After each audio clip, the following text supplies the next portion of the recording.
Well, hello, everybody, to welcome in live from Lucas Oil Stadium for the B1G Media Days 2021. The first time in 2 years we've been able to have this. And, of course, there's no better way to start this day off than with head coach Tom Allen from Indiana University. Coach, thank you for joining us. I appreciate you so much. I tell you what, I'm fired up to be here. Awesome. I think that you may be the star this year. As always, people are looking for different people this year, what they're going to say. But Indiana is on the rise, of course, and you have become a national, global star. Everybody loves you. Well, we're just going to keep being who we are, and just being true to what I believe is how we've built this thing and who we are at our core, and how you treat people and how you, develop this team. And our guys have kind of showed the world, what this program is all about, and the way that they play and how hard they play for each other and for their coaches. And just I think it's been a neat thing for others to see. I knew in my heart what it could become. It's pretty awesome to see it play out. Well, it certainly is on the getting there, and no more excitement potentially ever, at least in my lifetime, for Indiana football than this year. More importantly, last year was just the weird year in COVID, no fans on the road or at home, and this year there is a ton of excitement. The fans are going to be there. How important is that to what you're doing? Well, when you think about the whole vision and when you think about building a program built off of people, it's not just the players and coaches. That's our fan base. It's all of our boosters, our alumni, everybody that's part of our program. That not necessarily that sits in our locker room before the game.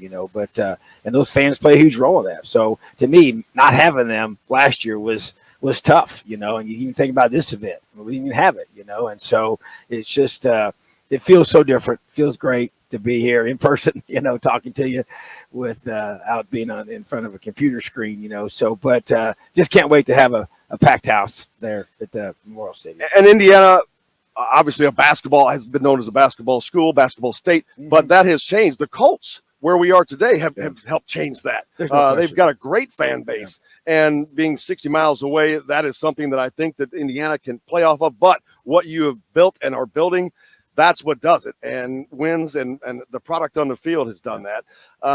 The students, how important are they to what you're doing? They're huge. I mean, you think about a student section in any stadium, is massive, and even where we have them placed is right behind the visitors' bench in that area, and just to be able to impact the game and the crowd noise and the energy that you feed off of, and I mean, those are that's what. When they come to school, they want to be able to come to a great environment. They want to be able to have that as part of their memories of when they hear me talk about, hey, when I was in school and our teams did this, and so they attach to that. And so I just think that, once again, it's always about the people around you, and I love our students, and I just want them to know that they're a huge part of what we're building here. Your staff also has just been elevated to such a degree. Of course, McCullough coming in, but all of the pieces that you've brought in and continue when you lose Kane Womack, you lose Kalen DeBoer, but you just continue to add the right pieces that continue to allow this thing to go forward. How hard is that? You talk about fits with players. How hard is it with fits with coaches? Yeah, it's important, but it is challenging. It's not easy to find that right guy, and it's a lot of homework you got to do. It's a lot of I do a lot of praying. I gotta have wisdom to make great decisions, because sometimes you just gotta trust your gut. When you haven't, especially if you haven't worked with somebody and been with them side by side, day after day, in the trenches per se. So I think, I just follow the same philosophy as we do with our players, and that is, as you mentioned, guys that fit with us, and the things that I value, the things that we value in our program, that they're important to that person. That how you build a team, how you lead, how you even teach, and just the philosophical side of the game, because if you don't have a fit with that, there's always clashes behind the scenes, and that never works, So a house divided, this doesn't stand and doesn't work. So to me, getting guys that want to be here, guys that are bought in and are all in, coaches and players, and it's a beautiful thing. Everybody's going to want to know about Michael Penix. That's the big question. But we've seen the video of him out throwing the ball around and looking good and teasing people. He seems to be just there and ready to go. Yeah, it's a progression that we're on, and he has the schedule to follow medically, and we're on that schedule, and then he's doing everything in his power to get it to where it needs to be, and we feel great about it. I mean, like you said, you've seen him throw on those videos, and actually I wasn't even in person for any of those videos because I'm not allowed to be out there when they have the balls And I know obviously some of those were down at the camp in Louisiana. So, but yeah, he's worked hard, and even as everything will be on a systematic, not necessarily a pitch count because it's not his shoulder or his arm, but just the protection of him, during practice, and even just hearing even some NFL teams talking about how they're handling their quarterbacks coming back from similar injuries this fall, how they handle that. So it's just about getting him ready, and he's working extremely hard. But even just physically, in the weight room, he's got himself bigger and stronger, and gained some really good weight. And but moving really, really well. And but yeah, with the whole expectation is that he'll be our starter on September 4th. You've been building this program, and now you've gotten to the point where there are expectations, which expectations for Indiana football is not something that any of us that have been around would have thought, but that's exactly where it is. And now Indiana is one of the teams that, in my mind, they're in the top 3 of the Big Ten East in that mix. And that was a dream for Indiana for so many years. And now it's become a reality. Michigan is actually below. A team like that is below, which has been a perennial powerhouse. What's it like for you to build this and then all of a sudden be in that pantheon and have to continue doing what you're doing? Yeah, well, there's a kind of a theme that I have for this fall. We obviously have the word chase, but within all that, I have like fall camp things that I want to emphasize, and one of them is about just being in the moment, and so I don't want our guys to lose sight of how we got here, and part of being in the moment and playing present, which is being at your best when it counts the most on game day in those critical moments, is about understanding how we were able to change these expectations and create the belief that we knew was so critical to getting our program where we wanted it to be. And we're not where we want to be yet, but we're definitely, building and moving in the right direction. So to me now it's like, okay, so this is where we are, and that's where Chase came in, because it's like, you can't just assume that because we got all these guys back and got all these good players that have done good things with us, been here for several years, and now they're a year older, that we're just automatically just going to be better in 2021. And so I didn't want us to fall into that trap, because there's the higher you go, the harder it gets, to create that increase in the level of outcome. So to me, that's why we're chasing greatness every single day. And that focus on the attention to detail has to increase. Doesn't have to be 50% better. It's got to be 1% better every single day. So that's been the focus. And to me, that's how you continue to build and grow. And you don't lose sight. You got to have that tunnel vision in some ways. You block out the white noise, we call it, all the excess things. Even today, all the questions you're going to get about the future. Well, you know what? The only one thing that matters is, what are we doing today to help reach our goals? And then what are we doing to get ready to play Iowa on September 4th? So to me, that's the focus. All the other stuff takes care of itself when you take care of the little things. And you mentioned Iowa. Man, what a way to start the season. You got to go on the road to a team, one of the teams that is probably the most consistent in the United States as far as a program. Talking to them yesterday, listening to them, they are, what they are every year. They're the same. Going on the road, that's a great environment, though, but it's a tough test to start the season, opening up the conference play and on the road. There's no doubt. You just think about the different venues that you play in this conference, and that's one of the ones that's a tough one, and they're all hard. But at the same time, they've done a great job. And you said that when I think of Iowa, there's 2 words that come to my mind: consistency and just toughness, and Coach Ferentz exudes that, and he's been that way. And that's why the respect for me is so high for him and what he does when he speaks in meetings and things. I listen, and so I really, really appreciate, what he's built there, and we want to be that. You want to be known as a person and a team that's consistent. That's a great compliment. And the toughness piece to me is a non-negotiable in this sport. So, but yeah, you got a chance to go there, but what a great opportunity. That's how I look at it. You get a chance, and the sense of urgency for our players in the offseason has been elevated because of it.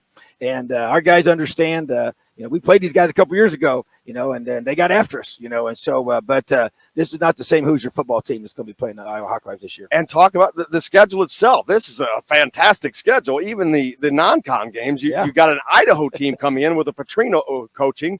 Then you have to go on the road to Western Kentucky, which is a little unusual, and the Cincinnati game. Wow, who would have seen that coming? That is a potential top 10 matchup if Indiana can win at Iowa. I would think that's going to be a top 10 matchup. There's no doubt, and you think of what Coach Fickle's done there. Tremendous job. They're not that far away, and being able to see that program. I've been in that conference, I was at USF. That's where we played Cincinnati, and so in the American Conference. So, he's just done an excellent job, and they're a really good football team. Watched them play last year, live on TV, and they played Georgia, and I was impressed, and that's And pretty much that same team is the one we're going to see. They're all pretty much back. So, yeah, you got a great non-conference slate, and then you got an impressive, home and away slate for Big Ten play, which is, once again, that's why we got one of the top 10 most difficult schedules in the country.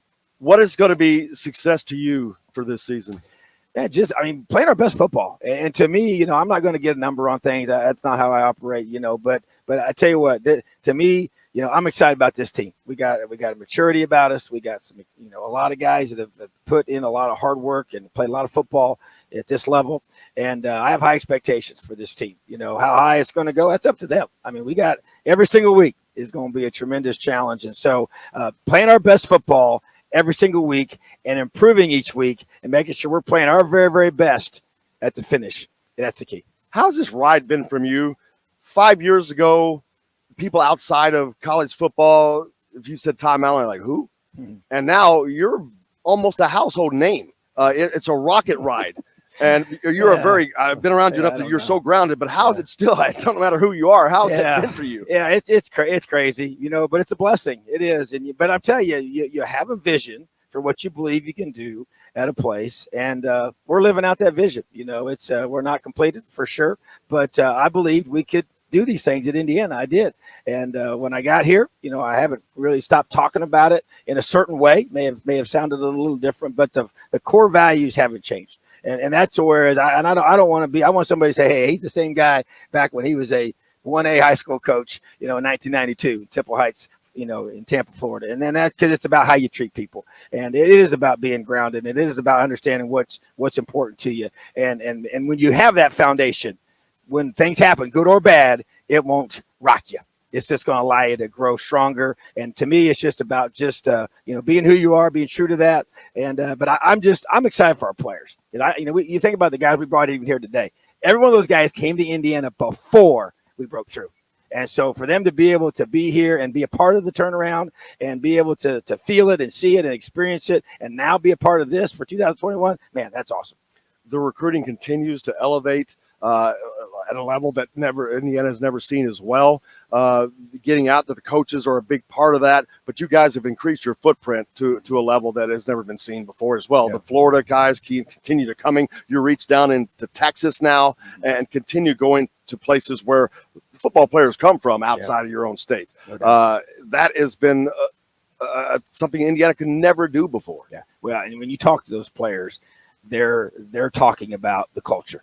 Their parents are talking about, hey, we watched this video. We saw the way your team responded to you. We saw the interaction. You can tell that this is not just some staged thing for television. This is real, and so we could feel it, through the television, or on the video wherever they watched it, even on their phones. And so I just think that's been an awesome thing. And then they have a chance now in this last June to come and see it. And I want guys who want to be here. I don't get all bent out of shape. The guys that don't, you're not going to convince everybody to come be a part. But I want coaches and I want players that believe and want to be here, because I'm telling you, that's how we built this thing. With guys that want to be, I don't care where you're from, and we're going to do a great job recruiting Indiana. And if they don't want to come here, we're going to go find guys that want to, and we're going to develop those guys. And we're going to go win the Big Ten.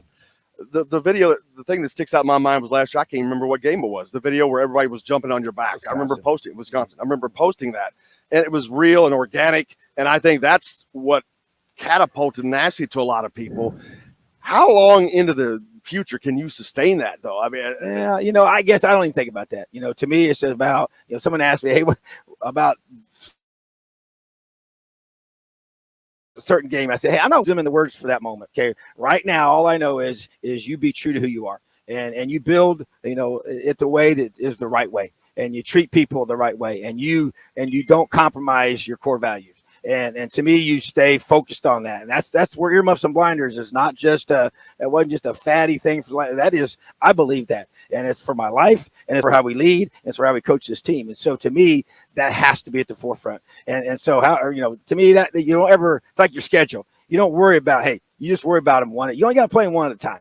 You put all your energy, everything you do is into that one game. And you don't go through and, we got this one, I don't like doing that. I think that's the wrong way to handle it. And that's the same way about life. You got to be in the moment. Coming up now, what are you looking forward most as the season is we're a week away from fall camp? Yeah. Is it a week from Saturday it starts? It's August 5th is our first practice. The first day, what is the biggest thing for you on the first day? Well, set the tone. You know, our guys had a chance to finish up. They'll finish up our summer workouts next Thursday. They'll go home for a few days. And then, you know, to me, the focus is set the tone, get that mindset right. You know, to me, vision, mindset, grit. Those things just really just embody what we're all about. So when you think about, I think about mindset, and I just want to make sure our minds are right. We set the tone for what we want to accomplish in fall camp. In that segment, that's all we're focused on. Coach, I can't thank you enough for setting the tone here today. We appreciate you more than anything. Best of luck. We'll be there to cover you. Absolutely. Cannot thank you for joining us. Coach Tom Allen from Indiana joining us here on Indiana Sports Beat, and we'll be back with Marcelino Ball after this.